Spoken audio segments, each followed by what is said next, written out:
Good afternoon students. अज असी करांगे न्यूमैरिकल्स chapter number 2 दे unit number 4। ठीक है। सो फस्ट है एक साइनसोइडल वोल्टेज आ मतलब V is equal to 200 sine 314T is apply to a resistor. एक रजिस्टर नूं आपां ऑल्टरनेटिंग वोल्टेज अप्लाई की है और रजिस्टर की रजिस्टेंस कितनी है 10 ओम। आपां RMS वैल्यू फाइंड करनी है वोल्टेज की एंड RMS वैल्यू फाइंड करनी है करंट की और पावर भी जी आ फाइंड आउट करनी है। ठीक है। हुण तुहानूं पता है कि जे RMS वैल्यू कढ़नी है तो सानू IRMS जिहड़ा आ वो I0 अपॉन √2 दे बराबर हुंदा है ते VRMS जिहड़ा आ वो V0 अपॉन √2 दे बराबर हुंदा है। ठीक है। मतलब सानू V0 की वैल्यू चाहिए है। आपां की करांगे कि आ जिहड़ी इक्वेशन आ उहनूं आपां कंपेयर करांगे V is equal to V0 sine omega T नाल जनरल इक्वेशन नाल तुहानूं V0 की वैल्यू कितनी मिलेगी 200। उत्थों तुसीं VRMS की वैल्यू कड्डो। ठीक है। IRMS कढ़न वास्ते V अपॉन R करो। ठीक है। V अपॉन R V कितना है 141.44 divided by 10 it will be the answer. Power कढ़नी है। ठीक है। पावर कढ़न तो बाद फिर पावर कढ़न लई तुसीं फॉर्मूला लगाओगे VRMS IRMS। सो इन्हां दोनों नूं मल्टीप्लाई कर दो पावर की वैल्यू आ जाएगी। ठीक है। हुण नैक्सट की है the equation of an alternating current is this one calculate frequency and RMS value. Again same तुसी जिहड़ी आई की वैल्यू दी है उन्होंने I is equal to I0 sine omega T नाल जिहड़ा आ वो की करो कंपेयर करो तो ओमेगा नूं 2 पाई न्यू पुट कर दो। ठीक है। हुण I0 ते 20 हो गया तो 2 पाई न्यू जिहड़ा आ वो 300 पाई दे बराबर हो गया। ठीक है। टी नूं छड्डना है बस। ठीक है। 2 पाई न्यू जिहड़ा आ वो किहदे बराबर हो गया 300 पाई दे बराबर। चाहे नाल टी नूं भी इक्वेट कर लो। ठीक है। टी भी कैंसिल हो जाएगी दोनों साइड तो पाई भी कैंसिल हो जाएगा न्यू की वैल्यू आ जाएगी तुहाडे कोल। ठीक है। और IRMS के बराबर होंगे I0 अपॉन √2 I0 कितना 20। So this will be the answer. Similarly peak value दी है पीक वैल्यू होंगी है V0 मतलब जो 600 वोल्ट दिता है दैट इज़ V0। आपां RMS वैल्यू फाइंड करनी है। RMS वैल्यू फाइंड करने लिए आप किहड़ा फॉर्मूला यूज़ करांगे VRMS is equal to V0 upon √2 V0 की value is given 600 divided by √2 की वैल्यू पुट करो 1.414 and the answer will be this one. Sorry ये यूनिट्स नहीं लगाए हुए तुसीं नाल यूनिट लगाने हैं वोल्ट। अगर RMS वैल्यू जी करंट दी है ठीक है वो 20 एम्पीयर आ पीक वैल्यू कढ़नी है। So IRMS is equal to I0 upon √2 IRMS is given that is 20 and I0 upon √2 इतों I0 कितना आ गया 20 इंटू √2 एम्पीयर। √2 की वैल्यू पुट करनी है तो कर लो नहीं करनी तो इदा भी छड़ सकते हो। √2 की वैल्यू पुट करोगे तो उन्होंने 20 नाल की कर दोगे मल्टीप्लाई तो फिर कितना आंसर आ जाएगा 20 multiply by 1.414। So the answer will B 828.2 sorry point नहीं आएगा 20 मतलब 28 पॉइंट समथिंग आएगा 28.280 ampere will be the answer. बच्चे नैक्सट आप करांगे AC सर्किट कंटेनिंग LRC। ये बहुत ही सिंपल न्यूमैरिकल्स है। एक ये वाले चैप्टर के न्यूमैरिकल्स तुहानूं प्रॉब्लम नहीं आनी। ठीक है। सो देखो जिहड़ा आ 100 हर्ट्स AC जिहड़ा फ्लो करता पिया इंडक्टेंस 10 मिली एम्पीयर तो L की वैल्यू दी है 10 मिली हैनरी सॉरी हैनरी नूं जिहड़ा मिली हैनरी आ नूं हैनरी च कन्वर्ट करो ये तुहाडे को आंसर आ जाएगा। ठीक है। हुण XL कढ़नी है रिएक्टेंस कढ़नी है। ठीक है। मतलब इंडक्टिव रिएक्टेंस कढ़नी है क्योंकि इंडक्टर है। So XL is equal to omega L omega की वैल्यू 2 पाई न्यू सारिਆਂ की वैल्यू तुहानूं पता है पुट करो तो XL की वैल्यू कढ़ लो ohm will be the units. Next same formula सिर्फ ये करंट कढ़न लई क्या करंट कढ़न लई की करो जिहड़ी वोल्टेज अप्लाई की है उन्होंने रजिस्टेंस नाल डिवाइड कर दो XL रजिस्टेंस आ। हुण ये उन्होंने क्या आ 200 वोल्ट। हुण ये किद्दां पता है कि ये VRMS ही है जे तो लिखा पीक वैल्यू फिर तो तुसीं V0 लाओगे अदरवाइज अगर कुछ नहीं लिखा होया कल्ले इदां ही लिखा होया वोल्ट 220 वोल्ट 200 वोल्ट दैन तुहानूं उन्होंने VRMS ही मन के चलना। ठीक है। उन्होंने पीक वैल्यू नहीं मनना जिहड़ी वैल्यू वोल्टेज की गिवन होंदी है दैट इज़ ऑलवेज VRMS जिन्नी देर तक लिखिया नहीं होया the peak value of voltage is this. ठीक है। सो ये आंसर आ जाएगा।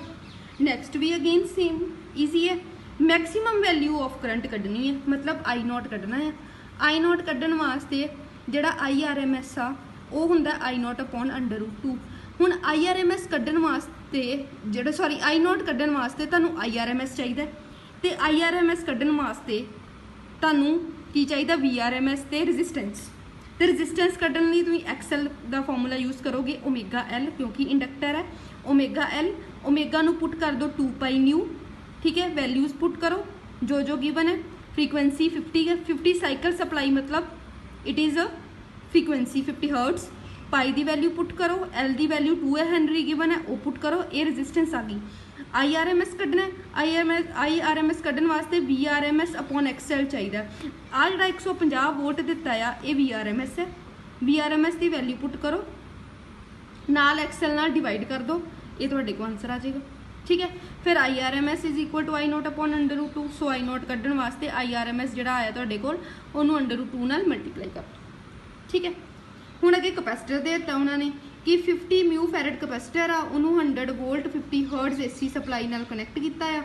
आपां RMS वैल्यू करंट की फाइंड करनी है हुण इत्थे कैपेसिटर आ गया सो पहलों तो कैपेसिटेंस जिहड़ी दित्ती है म्यू फैरड च उहनूं फैरड च चेंज करो फिर कैपेसिटिव रिएक्टेंस कढ़नी पैनी है XC कढ़ना पैना XC कढ़न वास्ते 1 अपॉन ओमेगा C फॉर्मूला लगाओ ठीक है और ओमेगा की वैल्यू पुट कर दो 2 पाई न्यू ठीक है फ्रीक्वेंसी इज गिवन कितनी 50 हर्ट्स जो गिवन है ਉਹਦੀ वैल्यू पुट करके तो को आंसर आ जाएगा ठीक है फिर IRMS कढ़ना है IRMS कढ़न वास्ते VRMS अपॉन XC कर दो ठीक है ये तो को करंट की वैल्यू आ जाएगी क्लियर उन्होंने क्या what should be the frequency of alternating 200 volt so as to pass maximum current I naught is given now ठीक है I नॉट जोड़ा आ वो किहदे बराबर है कि चो पास कर रही है इंडक्टेंस ऑफ 1 हेनरी मतलब I नॉट जोड़ा है वो किहदे बराबर होएगा E नॉट अपॉन XL के बराबर होएगा I is equal to V upon R हुंदा हुण जिहड़ा E नॉट आ तुहानूं दित्ती है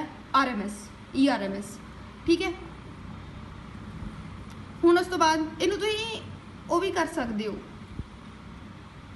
इत्थे E नॉट नूं तुसीं V नॉट ही कर लो इत्थे V नॉट कर लो कन्फ्यूज नहीं हो गए तुसीं ठीक है इत्थे V नॉट कर लो ऑल्टरनेटिंग EMF हो जाए वोल्टेज हुण जिहड़ी VRMS है वो V नॉट अपॉन √2 के बराबर होंगी तो इत्थों V नॉट कितना आ गया √2 VRMS थल्ले XL नूं ओमेगा L ते ओमेगा नूं 2 पाई न्यू पुट कर दो सो इत्थों जो तुहाडे को फॉर्मूला बनया इत्थों न्यू कड्डो सारियां वैल्यूज पुट करो तुहाडे को न्यू का आंसर आ जाएगा नैक्सट है कि एक कॉइल नूं 200 वोल्ट DC अप्लाई करता तो 2 एम्पीयर करंट फ्लो किया फिर तुसी सेम कॉइल नूं 220 वोल्ट 50 हर्ट्ज AC अप्लाई करता तो सिर्फ 1 एम्पीयर करंट फ्लो किया इदा क्यों पहला यह कि करंट घटिया क्यों ठीक है हुण देखो जिहड़ी XL हुंदी है वो 2 पाई न्यू L के बराबर हुंदी है हुण DC की फ्रीक्वेंसी तो 0 हुंदी है पर जिहड़ा AC है उसकी फ्रीक्वेंसी जिहड़ी है उसकी वैल्यू हुण 50 दित्ती है मतलब न्यू वध गया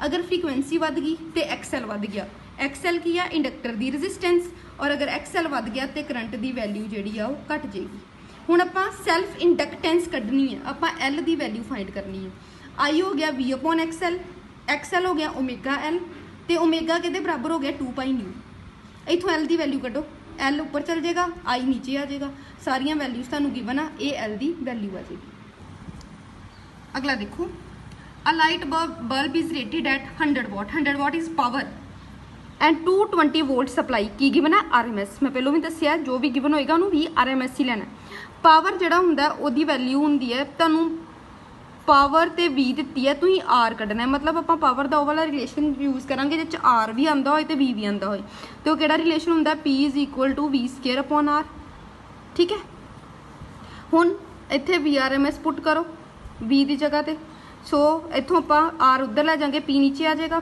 जो वैल्यूज़ है इन्हां दी VRMS की वैल्यू इज गिवन पावर की वैल्यू गिवन है इन्नी रजिस्टेंस आ जाएगी next is peak value of the source peak voltage ਉਹਦੇ ਲਈ ਆਪਾਂ ਕੀ ਕੱਢਾਂਗੇ VRMS is equal to V naught upon √2 सो इत्थों V नॉट कितना आ गया √2 VRMS की वैल्यू 220 है मल्टीप्लाई करो ये आंसर आ जाएगा ठीक है RMS current IRMS is equal to VRMS upon R ohm's law IRMS is equal to VRMS की वैल्यू पुट करो R की वैल्यू पुट करो तो को आंसर आ जाएगा ठीक है ये नैक्सट जोड़ा आ ये पहलों भी पिछे दिता है ठीक है तो तुसीं इहनूं जोड़ा आ वो खुद जोड़ा आ वो सॉल्व करना है ठीक ओके बच्चे नेक्स्ट देखो, ये वोल्टेज गिवन है 50 वोल्ट, 50 वोल्ट हुन वोल्टेज गिवन है 10 वॉट जिहड़ा है वो पावर गिवन है, इन्ने VRMS दित्ती है, ये V जिहड़ी आ ये लैंप दी है, ये जिहड़ी 100 वोल्ट आ ये VRMS आ जिहड़ी आपां दित्ती है, तो AC सप्लाई कितनी है 50 hertz. Inductance of choke coil required, inductance कड्ढनी है आपां कितनी सानू जिहड़ी आ वो चाहिदी है, ठीक है। मतलब इहदे विच आपां की कड्डांगे, इंडक्टेंस कड्ढनी है आपां, मतलब आपां इंडक्टर ही लग गया, चौक कोयल दे विच इंडक्टर लगा हुंदा, ठीक है। रेजिस्टेंस कड्ढन वास्ते P इज इक्वल टू आपां कीता सीगा P is equal to V square upon R, इत्थों P कितना आ गया, सॉरी R कितना आ गया V स्केयर अपॉन P। हुण जिहड़ा लैंप दी रेजिस्टेंस कड्ढन दे टाइम तुसीं V आ वाली नहीं पुट करनी, आ वाली पुट करनी है, 15 × 50 अपॉन पावर इज गिवन, ये आ गया कि रेजिस्टेंस। करंट फाइंड करन लई पावर जिहड़ा आ वो VI दे बराबर हुंदा, ये भी एक फॉर्मूला हुंदा, ठीक है। सो इत्थों आई कितना आ गया पावर अपॉन V, सो ये तुहाडे कोल करंट भी आ गया। हुण VRMS कितनी गिवन आ 100, फ्रीकुएंसी कितनी गिवन आ 50, impedance of the circuit, impedance कड्ढनी है ZL, ZL किहदे बराबर होएगी VRMS अपॉन IRMS, VRMS की वैल्यू 100 है, IRMS आपां कितना कड्ढिया करंट 1/5, सो ZL आ गई 500, ठीक है। हुण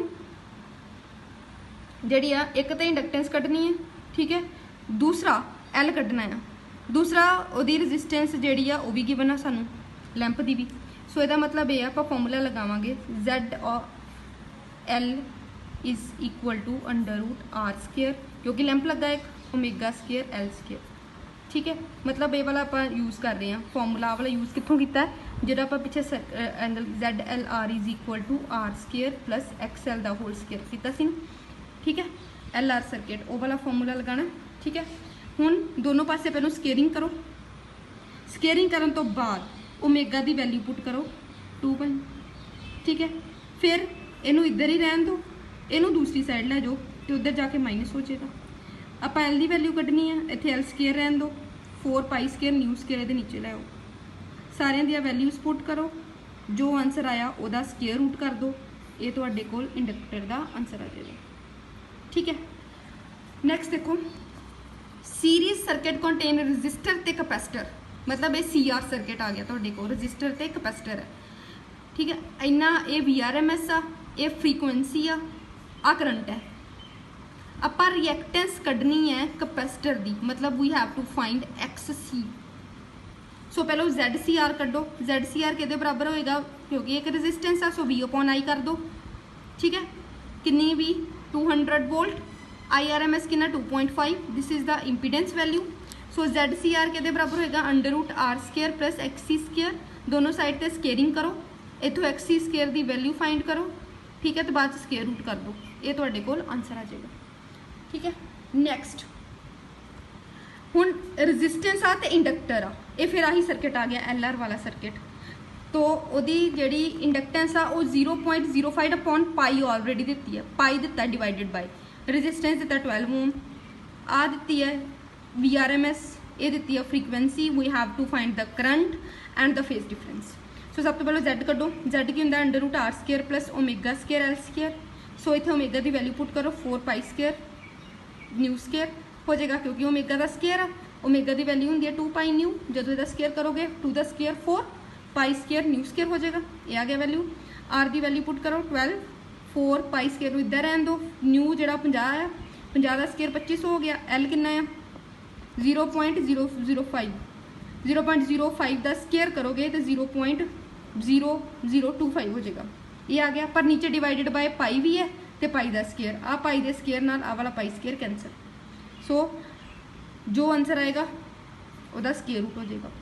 करंट कटना है IRMS is equal to VRMS upon Z, so VRMS कितनी है 130 डिवाइडेड बाय 13, आंसर कितना आ जाएगा 10, ठीक है।